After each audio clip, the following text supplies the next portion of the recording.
오늘도 은혜 받고 또 일가 친척들 만나서 복된 나눔의 시간이 되시길 바랍니다. 이번 주간에 제가 참 하나님께 감사한 일이 있었어요. 제가 늘 보고 싶었던 분이 광주에 내려오셨는데, 그분이 누구냐? 제가 섬겼던 담임 목사님이세요. 지금 원로 목사님이 되셔가지고 이것저것 많은 사역을 감당하시는데, 이렇게 광주의 어느 교회에 부흥에 오셨다가 제가 생각나서 전화를 하셨더라고요. 그래서 제가 만나서 목사님과 함께 식사도 함께 나누고 차도 마시면서 이런저런 얘기를 했는데, 그때 같이 갔던 목사님이 광주의 어느 교회에 또 목회하시는 목사님이에요. 그분은 저보다 선배님이시죠.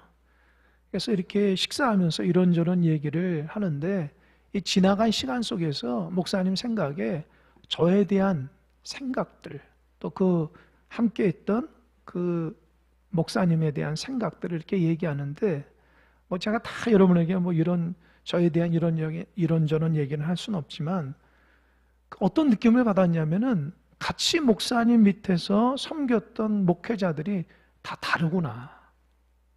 하나님은 이런 목회자를 통해서 이런 시기 때에 하나님께서 훈련시켜서 쓰게 하시고, 어떤 분은 이런 장점과 은사를 가지고 또 하나님께서 교회를 세워나가는 귀한 축복을 주셨구나라는 생각을 하게 됐어요.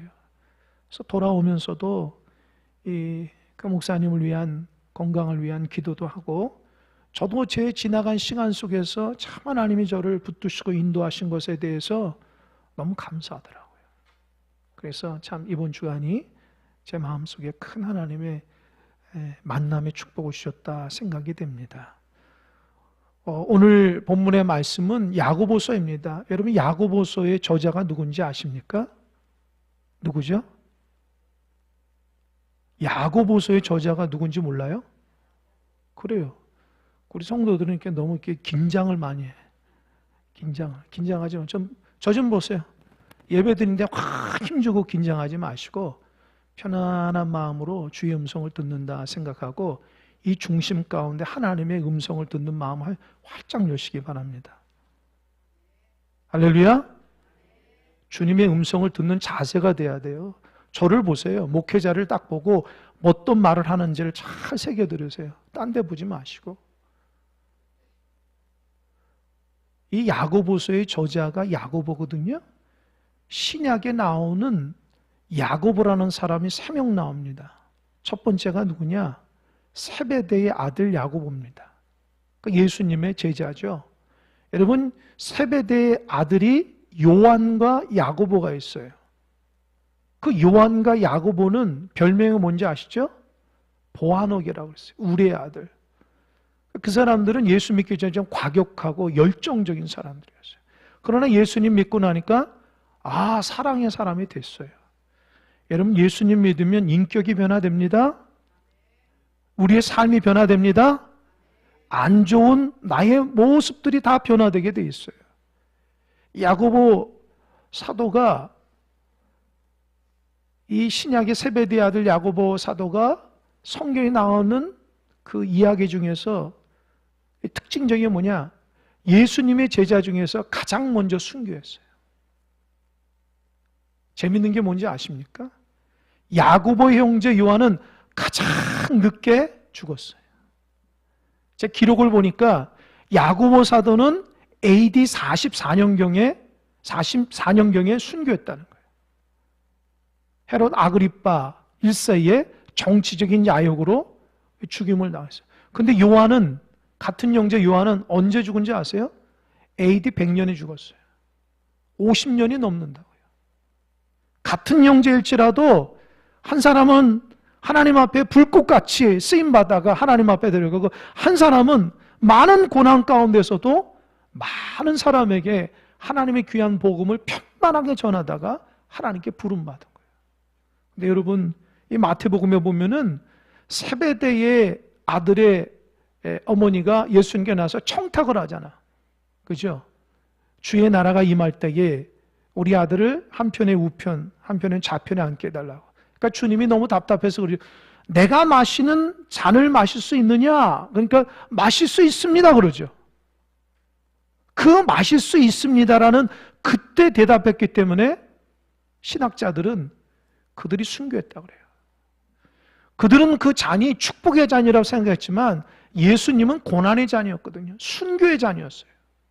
진짜 야고보 사도는 AD 44년에 복음을 전하가 첫 번째 순교자가 됐고, 요한은 밤모섬에까지 끌려가서 요한계시록을 다 쓰고 많은 사람에게 귀한 복음을 전하다가 하나님의 부름 받았습니다. 주님이 마신 그 잔을 그대로 맞고 순교하게 됐죠. 두 번째, 신약에 나오는 두 번째 인물은 알페오의 아들 야고보입니다. 그분도 예수님의 12제자 중에 한 명이지만 뭐 특별한 기록이 없어요. 그러나 예수님의 12제자가 됐다는 것은 얼마나 특별한 사건입니까? 아무나 뽑지 않잖아요. 그가 공생의 기간 또 하나님의 많은 은혜를 받다가 순교하며 그 하나님의 귀한 사명을 감당하다가 하나님 앞에 갑니다. 세 번째 오늘 본문의 말씀, 야고보서의 저자 야고보가 누군지 아십니까? 예수님의 동생 야고보예요. 여러분, 예수님의 동생 야고보는 신앙이 처음부터 좋을 줄 알죠? 아닙니다. 성경에 보면 식구들이 예수를 미쳤다고 그래요. 그 야고보도 형님 예수님이 공생의 기간 동안 이해를 못하는 거예요. 장남인데도 집을 나가서 사람들과 돌아다니면서 사역을 하니까 늘 걱정이 있었죠. 그래서 야고보는 예수님이 살아있을 동안에는 예수를 믿지 않았어요. 그런데 예수님이 십자가에 달려 돌아가시고 부활하신 그 부활 사건을 통해서 정말 구세주인가를 알고 그 뒤로부터 인생이 완전히 변화됐어요. 야고보 사도. 그러니까 야고보 사도는 뒤늦게 변화된 사람이에요. 그런데 얼마나 확신하게 믿음의 삶을 살아가는지 이 야고보를 하나님께서 초대교회 기둥 같은 믿음의 일꾼을 세워요. 그리고 별명이 의인이에요. 근데 이 야고보 사도가 또 한 가지 별명이 있습니다. 뭔지 아십니까? 아시는 분 있는지 모르겠네요. 낙타무릎이에요. 낙타무릎. 여러분, 낙타무릎이라는 말 들어본 적 있나요? 워낙 기도를 많이 하니까 이 무릎이 낙타처럼 이렇게 돼버렸다는 거예요. 저는 그 낙타무릎이라는 책을 상당히 오래전에 읽었는데 그 책을 읽으면서 어떻게 이 사람이 이렇게 변화될 수 있을까? 예수님 살아던 당시에는 예수를 형님이지만 믿지를 못했거든요. 그러나 예수 그리스도가 처저의 십자가에 돌아가시고 부활하신 그 사건을 통해서 진짜 하나님께서 개인적으로 우리 가정 가운데 귀한 구세주를 보냈다는 건 그 감격과 내가 남은 인생도 그 예수를 위해서 살아가고 복음을 전하겠다는 그 사명감을 가지고 과거에 못다한, 과거에 하나님 앞에 온전치 못한 삶을 완전히 바꿔서 평생 기도의 삶을 살아가는 하나님의 귀한 사람이었어요. 그러다 순교하고 하나님 앞에 갑니다. 오늘 본문은 예수님의 동생 야고보가 쓴 서신이에요. 그 야고보 사도가 누구에게, 수신자가 누구냐? 이 고난 가운데 흩어진 디아스포라 유대인들이에요. 여러분, 우리가 알겠지만 사도행전 보면은 스데반 집사가 죽고 나서 예루살렘 교회에 대대적인 고난이 임하죠. 그때 성도들이 사도 말고는 다 흩어졌다고 그래요. 다 이방적으로 흩어졌고요. 왜? 신앙의 자유 때문에. 신앙의 자유를 찾고자, 신앙생활하고자 그들 다 흩었어요. 근데 여러분, 그 흩은 게 하나님의 뜻이라고 얘기했죠. 예루살렘 교회는 성령이 임하고 하나님의 놀라운 축복과 은혜와 기적과 기적의 역사 이름에도 그들은 예루살렘과 온 유대와 사마리아 땅끝까지 해서 예루살렘과 유대 정도는 전도하지만 사마리아 땅끝까지는 전도 안 했어요. 그래서 하나님이 고난을 통해 다 흩어버렸어요. 야고보 사도는 그 고난 가운데 흩어진 성도들에게 하나님의 귀한 말씀으로 권면을 주는 거예요. 몇 가지 권면이 있는데요. 야고보서의 주제가 있는데 첫 번째 뭐냐면 너희들 거기에 가서 있더라도 환난과 고난이 있더라도 신앙 잃어버리지 말라는 거예요. 여러분, 신앙생활하다 어려워도 포기하지 않길 바랍니다. 사실은 우리 예수 믿는데 무슨 핍박이 있어서 믿지 못한 사람이 있어요? 솔직히 말하면 다 내 욕심 때문에 예수 못 믿는 거 아닙니까? 사람 이런 말을 한 자체도 우리는 좀 이렇게 부끄럽죠. 우리 초대교회 성도들은 예수 믿으면 목숨이 내놓아야 되고 직장을 그만둬야 되고 가족과 헤어져야 되는 그런 상황 속에서 예수를 믿었거든요. 우리는 신앙생활이 어떻습니까? 제가 더 이상 얘기하지 않겠습니다. 그런 차원으로 신앙생활 하신 분이면 정말 훌륭하죠. 근데 우리는 다 개인적인 욕심과 그런 어떤 미혹과 나의 잘못된 습관 때문에 하나님 앞에 신앙생활이 어려워질 때가 많잖아요. 근데 이 야고보 사도는 그렇게 고난 가운데 흩어졌던 그 유대인들에게 당신들이 그 이방 지역에 가면서도 예수 믿는 것이 굉장히 고난과 환난이 있더라도 그 믿음 잃어버리지 말라는 거예요. 그 중심 잊어버리지 말라는 거예요. 그게 첫 번째 권면이고요. 두 번째로는요, 너희들이 그곳에 갔을 때에 너희들의 믿음이 빛이 나야 된다는 거예요. 그 믿음이 뭐냐? 믿음은 내 생각과 내 지식에서 아는 믿음이 아니라 행함이 없는 믿음은 무슨 믿음? 네, 행하라는 거예요. 당신이 믿음이 있으면 믿음의 삶을 살아내라는 거예요. 말로만 하지 말라는 거예요. 생각만 갖지 말라는 거예요. 당신이 정말 예수 믿는 사람이면 삶 가운데 그런 예수 그리스도의 섬김의 삶을 살아가라는 거예요. 여러분, 믿음이 있으면 믿음 있는 행동이 따라와야 돼요. 믿음이 있는데도 믿음의 삶을 살지 않으면 야고보 사도가 말합니다. 죽은 믿음이에요. 아무 효능이 없어요. 이런 죽은 자는 어때요? 꼼짝 안 합니다.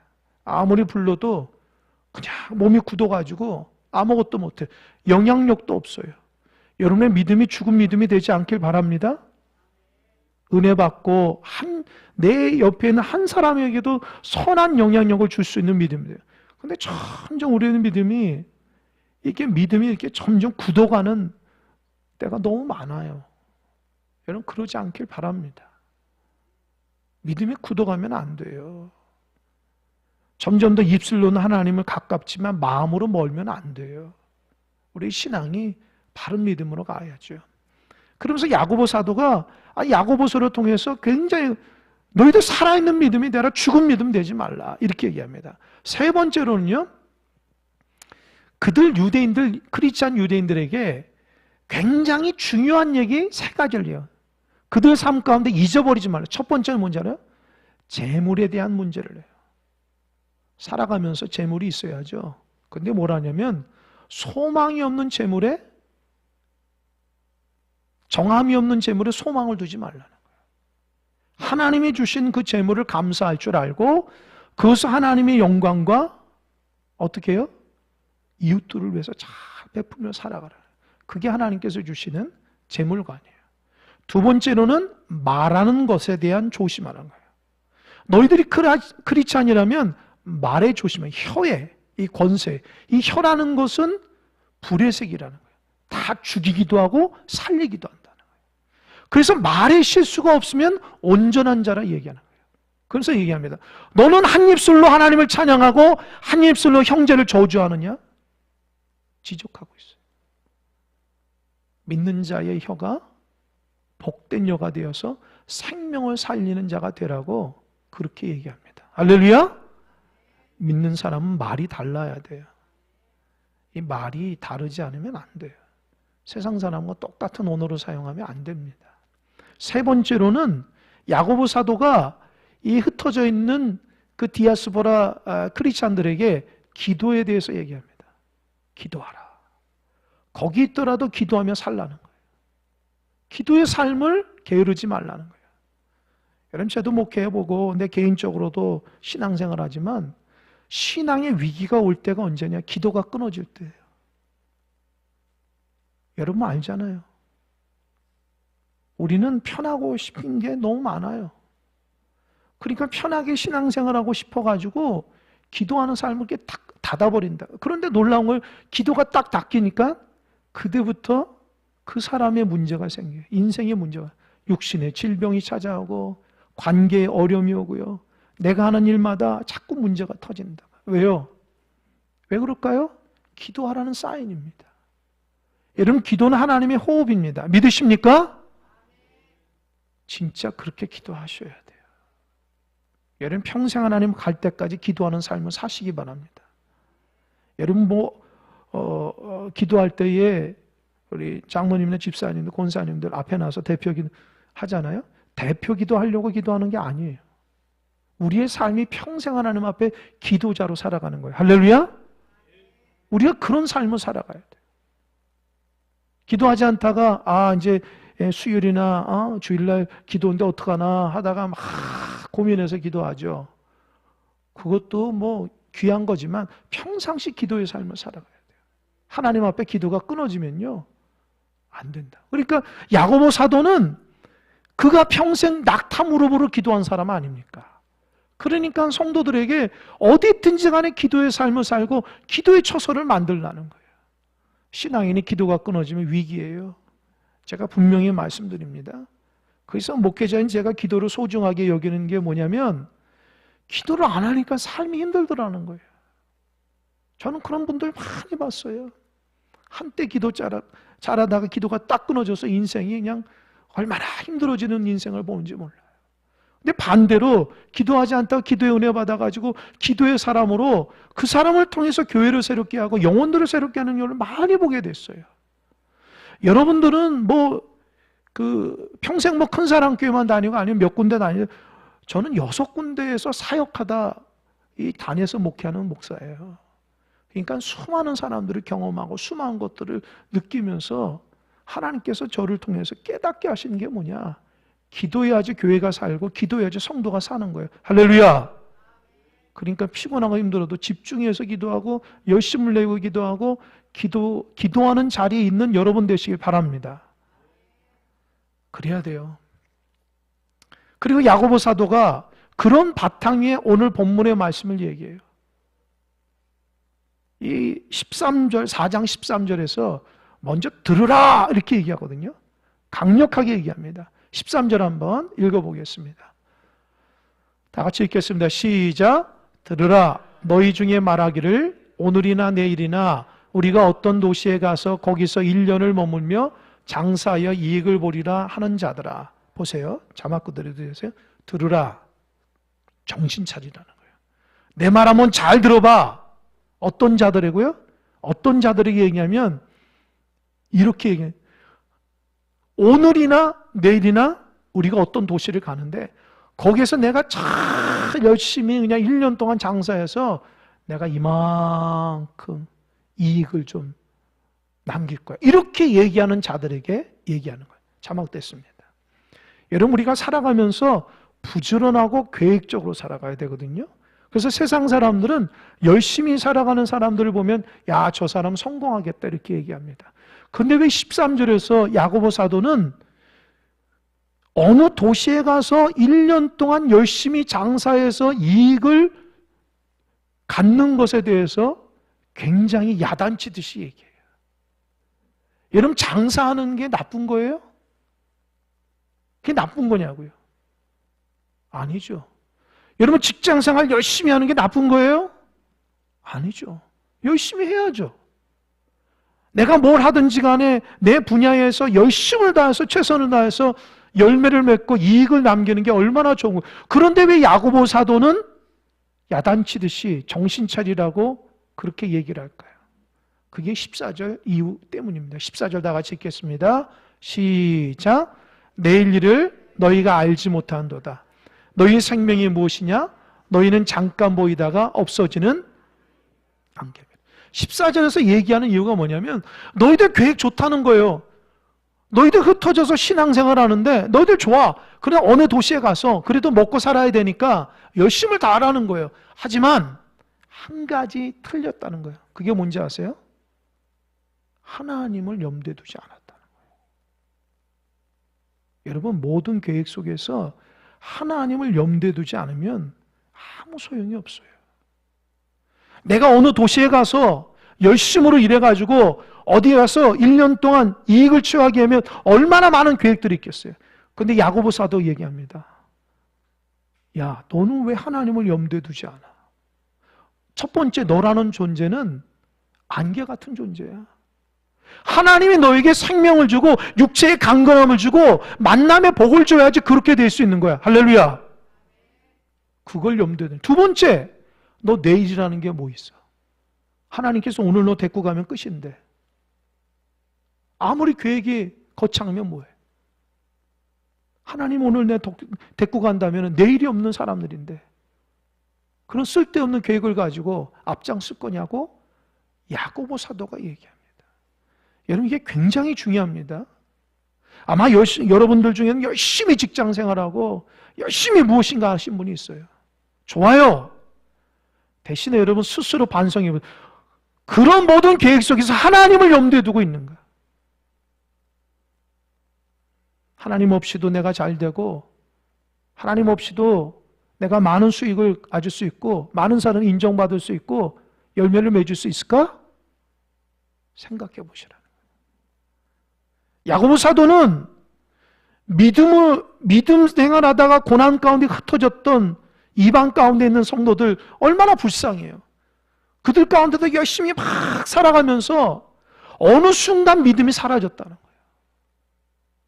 먹고 살아가야 되니까 하나님께 예배하고 기도하고 하나님 뜻대로 복음 전하는 거 잊어버리고 그저 계획 속에서 그들 문화 가운데에서 다 오히려 그런 안 좋은 것들을 다 해가지고 하나님보다도 자기의 계획이 앞선 거예요.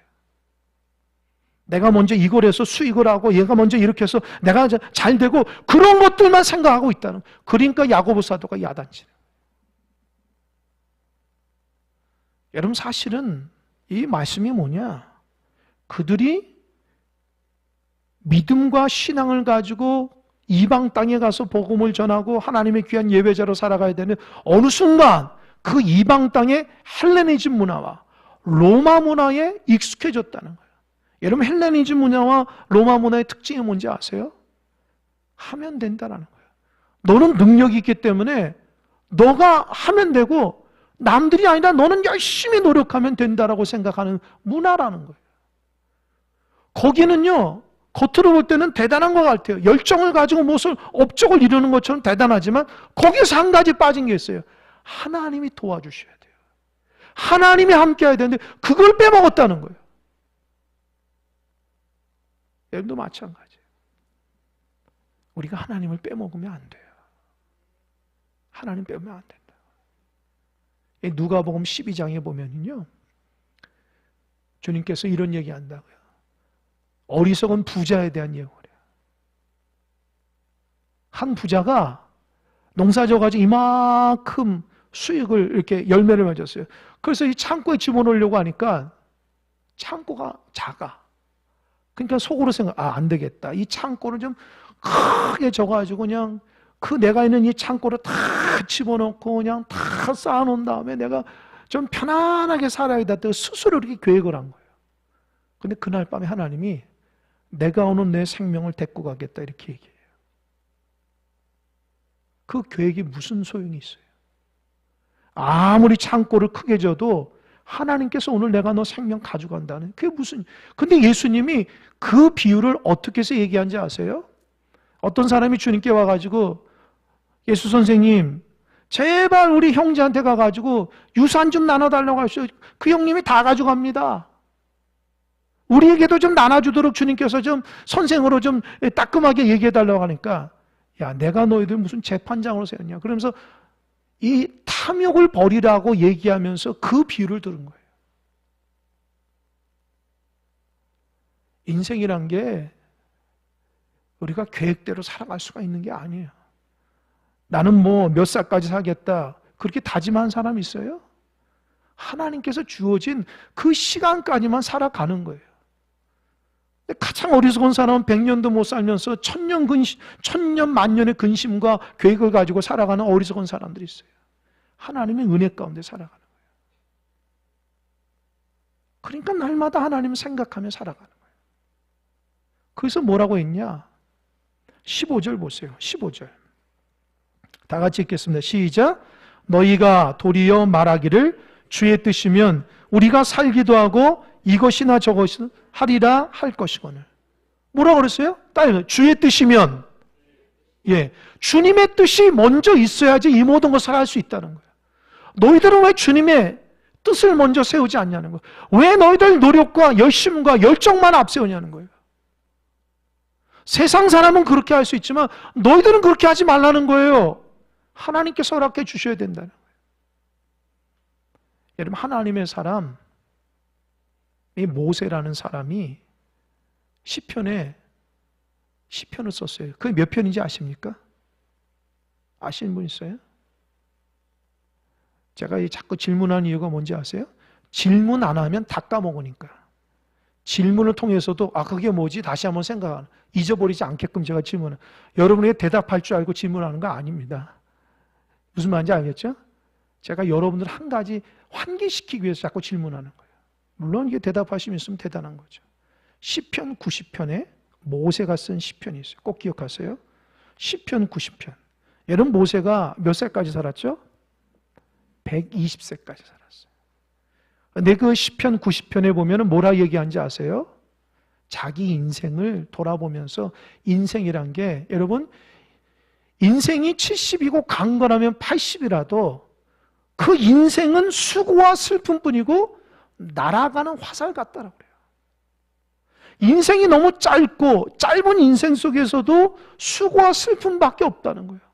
그래서 모세가 깨달은 것은, 내가 하루하루 살아가는 것은 하나님께서 은혜 주시고 하나님께서 힘 주시고 살아가야, 그렇게 대하는 것이만이 내 인생의 참된 의미라고 했어요.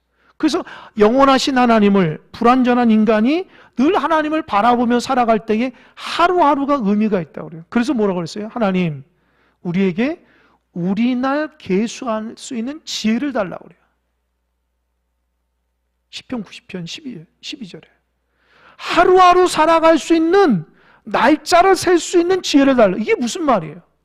무슨 월요일, 화요일, 수요일 그런 얘기하는 게 아니고, 내가 오늘도 하나님에서 하루하루 살아갈 때에 하나님이 공급하시는 힘과 능력을 가지고 살아가야지 참된 의미가 있다는 거예요. 할렐루야! 그게 의미가 있다는 거예요. 오늘 며칠이지? 오늘 무슨 요일이지? 그런 얘기하는 게 아니에요. 여러분, 우리에서 살아가면서 아주 열심히 노력하고 열심히 살아가는 거 좋아요. 직장에서도 막 승진하고, 여러분 하는 분야에서 업적을 내고, 여러분 가게 하시는 분도 아주 좋은 아주 열매가 있길 바랍니다. 하지만 하나님을 먼저 염두에 두세요. 우리는 안개 같은 존재예요. 왔다가 사라진다. 그 짧은 시간에 평생 힘들게 고난 가운데 살다가 그냥 하나님께 갈 겁니까?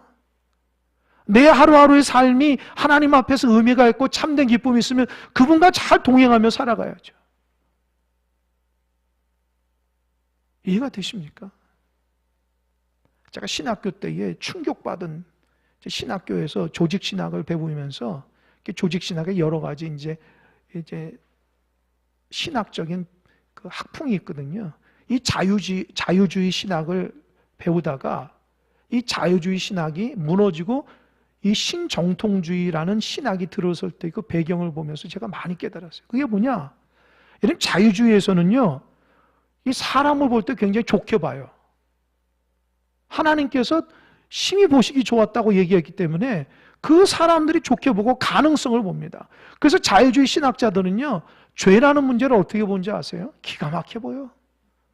그 사람이 본성이 죄가 있어서가 아니라 환경 탓이라는 거예요.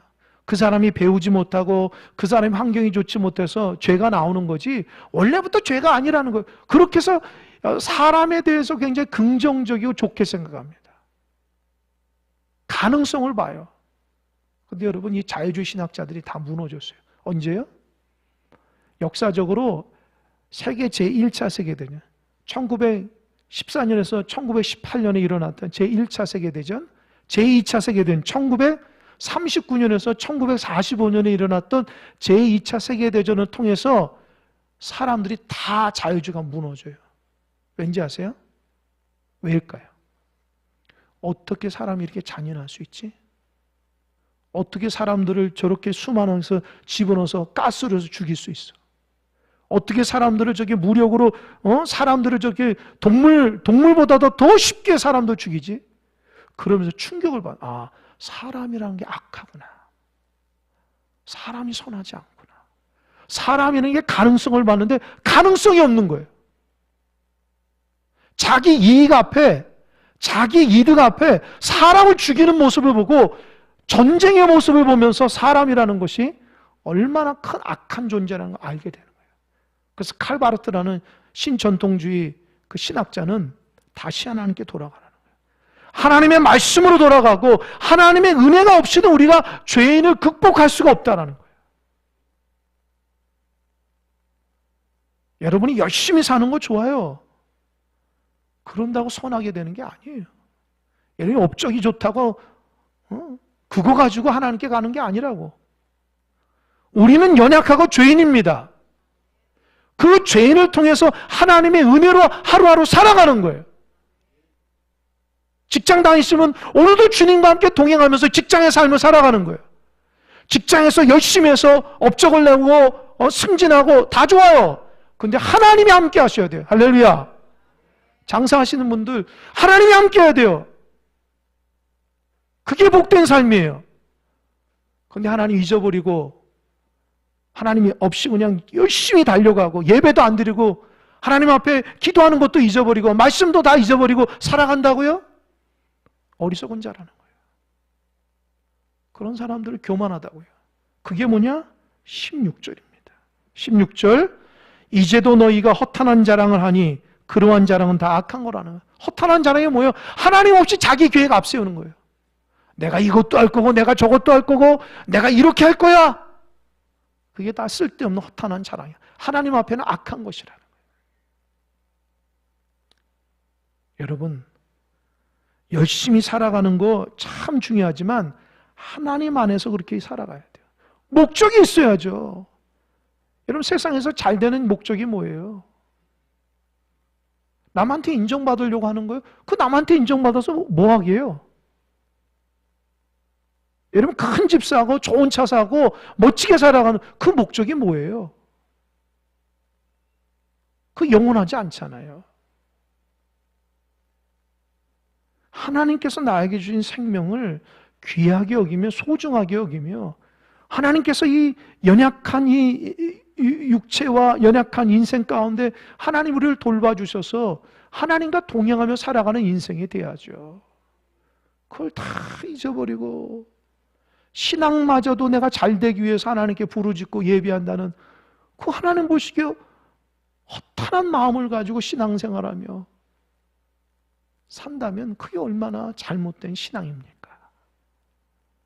마치 오늘 본문에 있는 디아스포라 유대인들처럼 신앙의 자유를 찾아서 갔는데 거기에서 신앙 다 까먹고 이방의 문에 다 이방 문화에 다 사로잡혀가지고 하나님 없이 자기 계획들을 막 세우면서 살아가니 그게 얼마나 하나님 볼 때는 야고보 사도 볼 때 안타까운 거예요.